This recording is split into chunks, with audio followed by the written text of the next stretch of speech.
I picked up and moved in a month because a dream I had said, get up and go. So I ended up in Santa Fe, and that's when all the bad stuff started. I started my first coven in 3rd grade. We're holding each other's hands, and we looked at each other and went, let's trip a boy. 3 days before my 15th birthday in 2007, I was diagnosed with APML, an extremely rare form of leukemia. You shouldn't wait for the right moment in your life to do something, because every moment is the right moment. Dream big! Yeah, I am a smart mouth. How'd you think I wound up where I am, who I am by now? Just another minute till we sisters sign off. So if you're not with it, wave bye bye bye. Pick me up, or you're gonna have a real bad time. Hello there, gadies and gentlemen. Hi, queers and cunts. My name is Ashe Lamiroult, and I am your host of the I'm Dead podcast. Today, we are going to be getting to know my lore, my mythos, I have run out of words because my vocabulary has been deteriorating since I graduated college. Today is going to be incredibly difficult because as a femme-presenting person, it has been trained out of me to want to talk about myself. Instead, I just do this thing where I squeeze as much of myself into conversation as possible. One of those is way more annoying than the other. So thanks, society. LA. How do you talk about yourself so much? I don't want to script, though. That shit is weird. I'm not scripting for you guys. You get the full raw deal. Creep me out. Okay, I'm going to treat this like lore. This is mythos. Okay, so I was born. I'm not telling you the year because I'm hoping that at some point in my life, I become a vampire to you guys, or an elf, or some kind of entity. My younger sister actually, when we were kids, made a PowerPoint and presented it at a holiday party on why I was a changeling. And now we know it was likely just the autism. Yeah, I like untying knots and necklaces. And if you spilled a bunch of rice, I would pick it up and accidentally be counting how much rice you spilled. Vampire things. I was born in 1886, actually, now that you mention it. Thank you. I don't look a day over 25. Stop. You know, it was great. The invention of the light bulb. Loved that. You know what I didn't like? Telephones. People don't leave you alone. Let's get rid of them. Come on, son. Solar flare. Actually, I think the year I was born was the last time we got hit with a solar flare. Yeah, it took down all of the radios, and it took them like 7 years to put them back up. Wow, it actually sounds like I was born in 18. That is the autism, you see? So I grew up on Long Island until I was about 9. I went to an elementary school called Minnesota. I started... I started... And this might be a herald to what's to come in my future. But I started my first coven in 3rd grade. And there were, I think it started off with like 4 girls. And then it got all the way up to like 9. And then 12. And so I had a complete coven of young girls. And we would sit on the playground and practice dispersing clouds. And my best friend Cadrin and me one time just like we're holding each other's hands and we looked at each other and went, let's trip a boy, because they all played on this big old soccer field. They all played soccer and all the fun games on this big old soccer field, and we were like, let's trip a boy. And so I focused and they focused, and this guy ate shit. I think his name was Dan. But yeah, I have had that weird desire for magic always, which is great because then I was on this horrific reality TV show and was accused of witchcraft. And I pretended I wasn't a witch because, you know, probably past life trauma. Why would I admit to being a witch? He said I was a witch because he was like, oh, they're doing witchcraft on me. But I don't cast spells to attract garbage. Like, why would I cast a big net for, I guess, the equivalent of male plastic? Give me that real stuff. The real stuff is women. Anyway. So I grew up in Huntington, was raised by 2, I want to say that they tried, but I don't really think that they did. My parents were very young when they had me. They had only been dating for 3 months when I was conceived, and that kind of blows sometimes because then it becomes your fault that you were born, but it's not your fault that you were born, and we're happy that you're here. And if your parents ever said that they should have aborted you, I hope that you agreed with them and made them mad.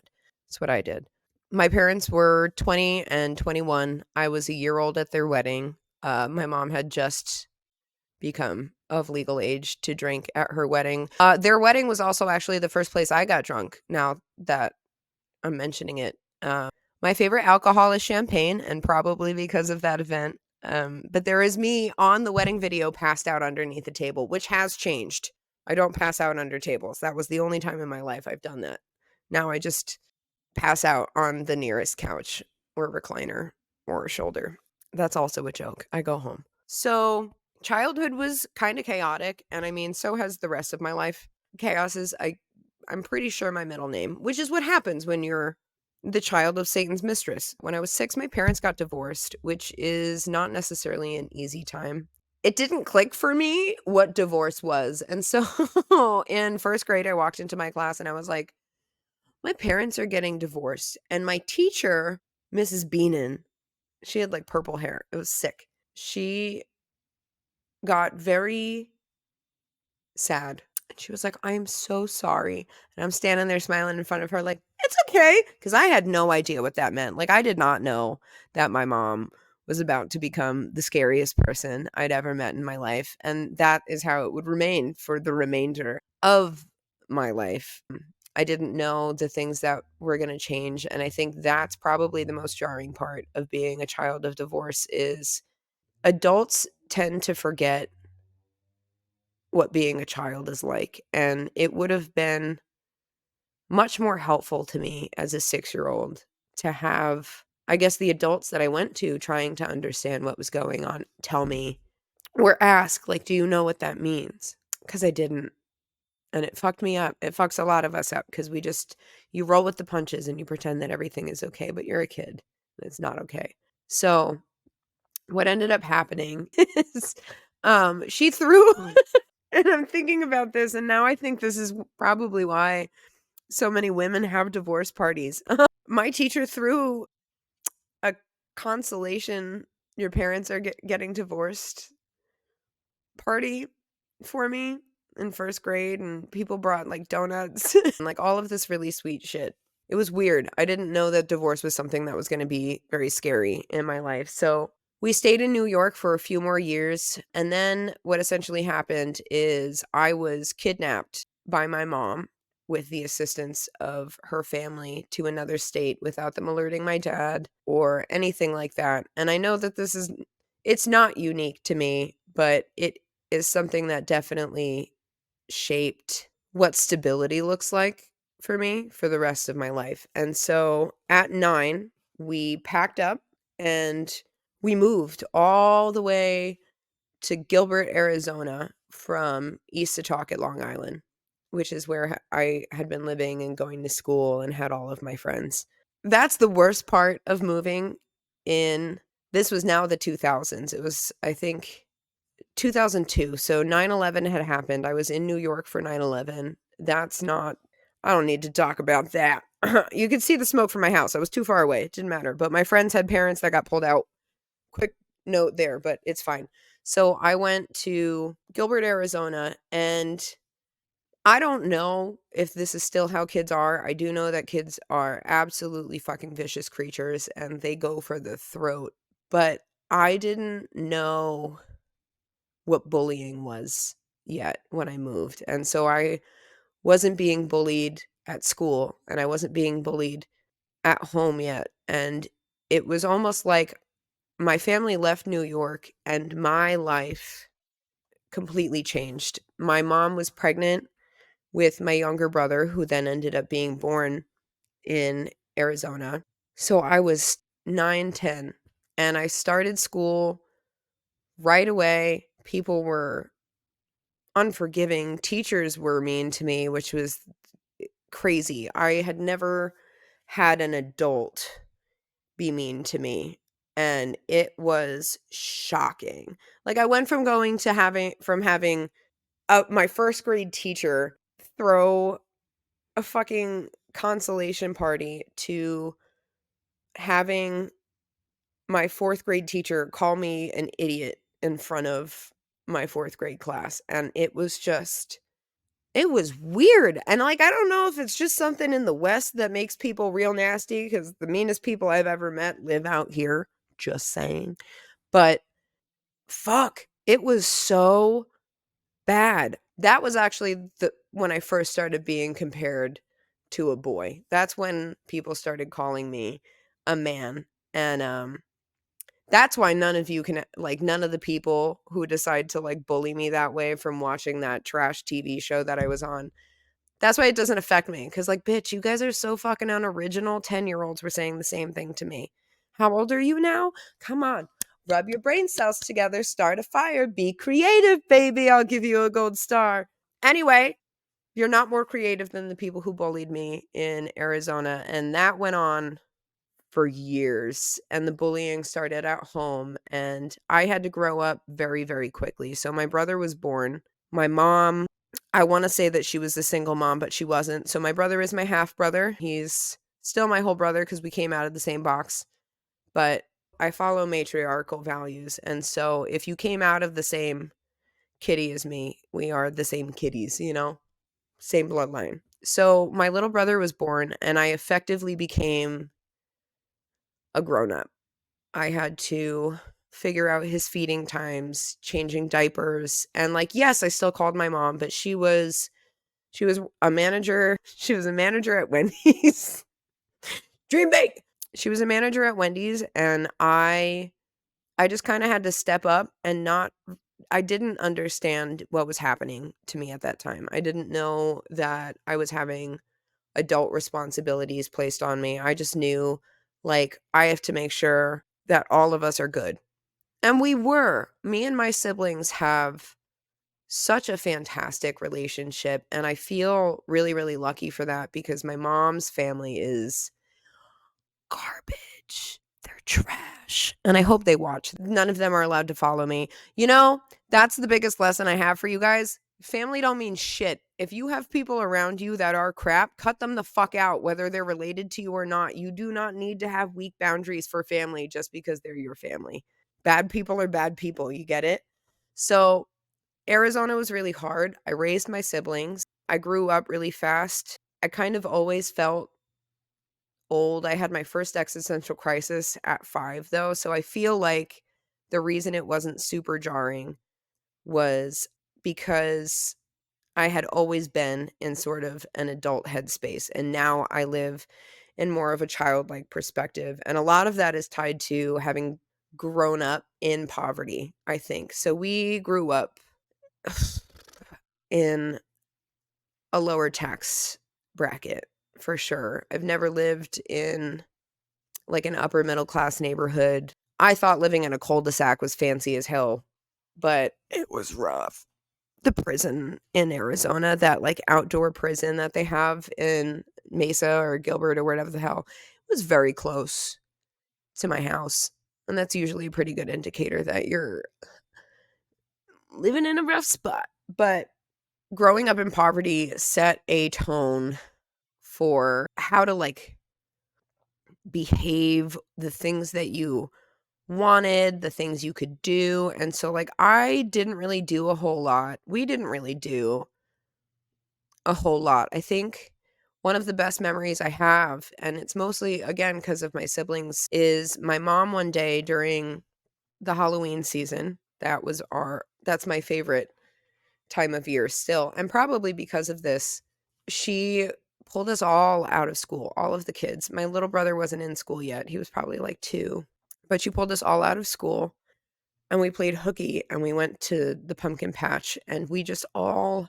ran and screamed through this cornfield for, like, hours, and a lot of the best memories came from really cheap, easy experiences like that.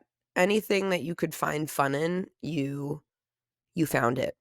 You had to make a lot of your own fun, and so growing up with, like, very little made you really appreciative of the small stuff, but now as an adult, I definitely see myself trying to have more fun, like, the fun that childhood me was so conscious of being expensive, I couldn't do it. And now I have adult money.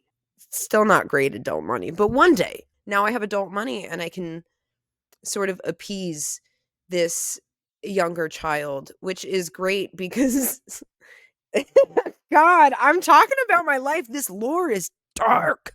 It's dark. It went from poverty to moving again. We ended up having to move because I decided to break into my mom's safe. I found my dad's number and I had like a secret on the phone rebuilding relationship again with him at like 11 is when I finally did that. And we talked secretly for a year until one day someone picked up the landline while I was on it and we all got caught.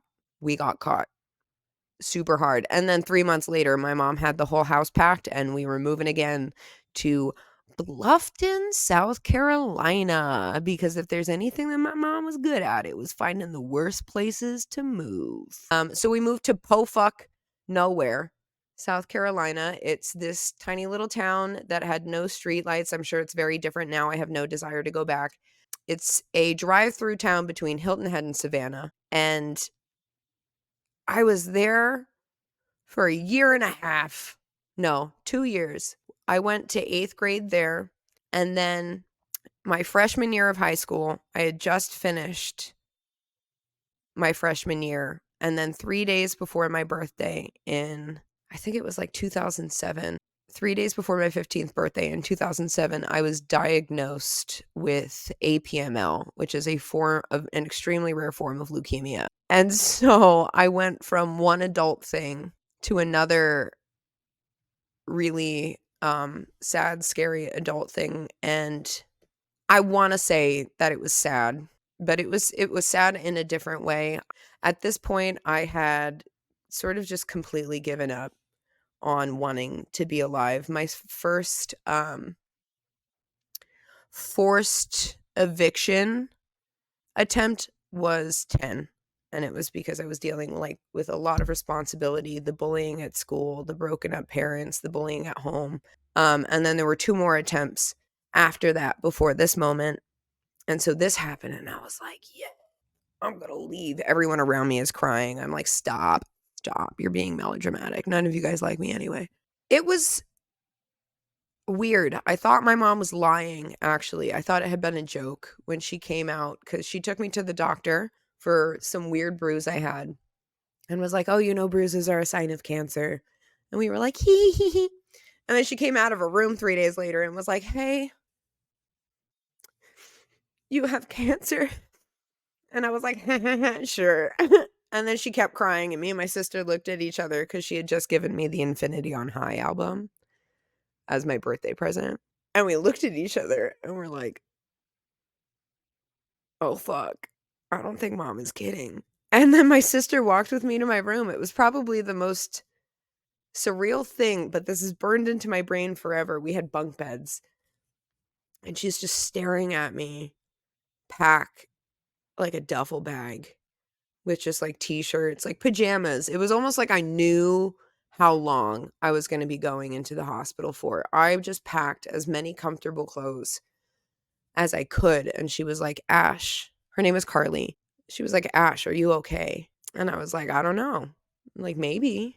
I guess we're about to find out. And we drove 2.5 hours and it was pouring rain and everyone in the car was crying but me. And it was just, it stayed that way for the duration of my treatment. It was just all of these people crying around me. And I'm not upset about that. And I'm not saying like, oh, they're weak, they were crying. It made it hard for me to cry or be scared or feel anything besides like, I don't even really know the word. It wasn't really confusion. I just knew that if I showed any concern or anything with it or joy, like comfort in the fact that I was dying, these people would lose their minds. Everyone around me would like shrivel and die because I was like, I don't want to be here.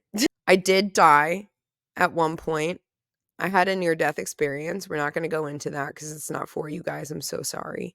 It's special to me, and If you've had a near-death experience and you want to share it, please absolutely send it in. I would love to hear from you, or if you're a cancer survivor, because it's a unique experience and it's an isolating one. And if you're like me, you don't really like talking about it. But I died, and I was resuscitated and came back, and I came back with a lot of rage, which I now know after like a decade of therapy is survivor's guilt. I was angry at the fact that I was there and I was being treated in pediatric oncology. So there was just, you had all these really beautiful children who wanted an opportunity to live that were not getting it. And here I was, some fucking shitty teenager who was like, I don't want to fucking be here, just still living.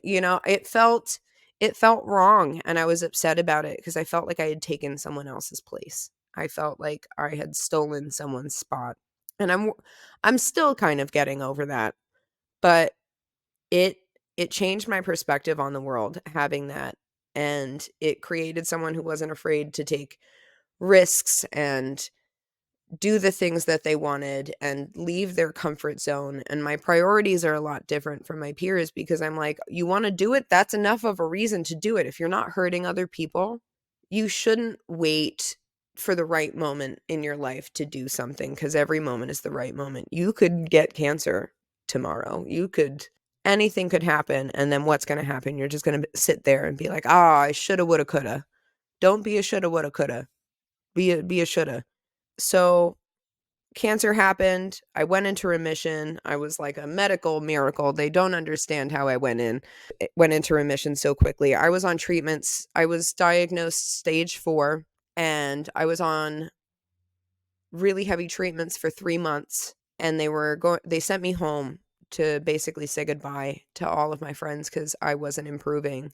I was home for a week, and then I came back and we sat in the waiting room for 6 hours, the intake room. We sat in there for 6 hours, and they were like, "You're in remission." And I was like, fuck. I was ready for hospice. It's okay. It's okay. I do wonder what hospice would have been like, though. So I went into remission, and that was miraculous. And then the bullying started at home again because my mom, with the fucking Munchausen's by proxy, couldn't get attention from me anymore. Fast forward through that from 15 to 17, because I'd gotten better, I was now just a weight on her. And because I couldn't go to school or anything, I turned back into like mega mom. Dealt with my siblings all the time. Parent was never home. I had a stepdad who was 9 years older than me and 13 years younger than my mom, so that was a real interesting relationship to deal with. We were like all the time, fuck you, Jose, I still hate you. Please keep all of that in there. I want these people to listen to this show and know that I don't let things go. I won't talk about it, but I will hate you forever. So, they got divorced. I think she's on like husband 4 or something now, but they got divorced. And then one day my mom came home at like 2 a.m. I had not done any of the dishes from the dinner that I had to make for the siblings that I did not birth. And I was failing everything. I was not passing any of my classes. And she started yelling at me for the dishes not being done. So I called her a whore. And I said, take care of your own kids, you slut. I'm kidding. I didn't do that. Don't say those things to your parents. Anyway, I got kicked out, and she sent me to go live with my dad. Wow. I'm realizing I blocked out a lot of my 2 years that I lived with my father. I left in South Carolina at 17. From 17 to 27, I stayed in New York, and I was killing it. I had a Brooklyn brownstone with a yard. I was networking with some of the oldest families in New York, founders of newspapers that were sold to very rich people. I was killing it. I was doing really well. I was in galleries all the time. I was a burlesque performer. I was succeeding, I guess you could say, but I felt incredibly lonely. Like, it was so hard to make friends, and that might have been something that came from going to 2 different elementary schools and then 2 different junior highs. and then 2 different high schools, but it's a very professional city, and so trying to see your friends is like scheduling like 6 months in advance, and I have craved community my whole life, and so I had this very bizarre dream, and at the same time was also very, very deeply involved in the study of astrology, and I was having very weird nightmares, and I was looking at the charts for 2020, and I was like, I feel like 2020 is a really bad year, and I told all my friends, I was like, get out of New York. Like, I'm having dreams of bridges being bombed.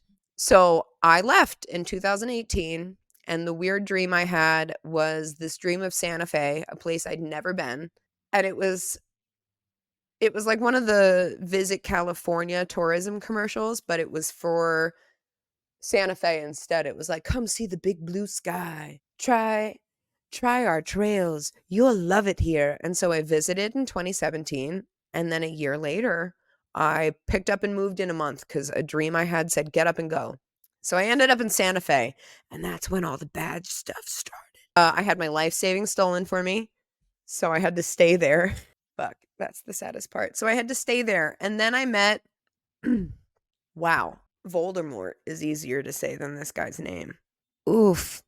I met who you all know, well, some of you know Hanya from that shit TV show that I was on. So I met him and my world changed. I ended up applying for this TV show because I finally had an opportunity to get out of Santa Fe. I was trying to move to New York, back to New York at the time. I was staying with my sister, and then I was renting a room, and I got this contract with a fine arts gallery, and I was really excited, and I signed up for the show because I was like, this will take care of all of the debt that I have, because it did. But I didn't sign up for it because I thought it was going to be beneficial. I had actually asked every single person in my life, have you heard of the show? And they were all like, no. And so I was like, amazing. Minimizes the amount of embarrassment I may possibly experience. And it did because, wow, that show did nothing besides take care of my debt. But I mean, I love the people that I've met. I have some of the best followers. I have culled a bit of my follower gain. I delete people regularly, and I think more people should practice social media hygiene. Get rid of your bots and spam accounts. There's no reason. So, because of that moment in Santa Fe, I met one of the girls. Well, I hadn't met her. We were talking on the phone and stuff, but I had met one of the girls from the singles house on Temptation Island. Well, the guy's villa from Temptation Island. And she extended such a kindness to me and was like, hey, you should come stay with me. Get out of Santa Fe. And there's a lot of untold drama that was going on and some really fucked up stuff that happened after the wrap of that show. But basically, if I didn't leave Santa Fe, I was probably going to end up dying there. And so this incredible person managed to save me. Like I was given an olive branch to get my ass into something better, and I'm grateful for it. As much as I am critical of Vegas, I'm happy that I'm not in the situation that I was.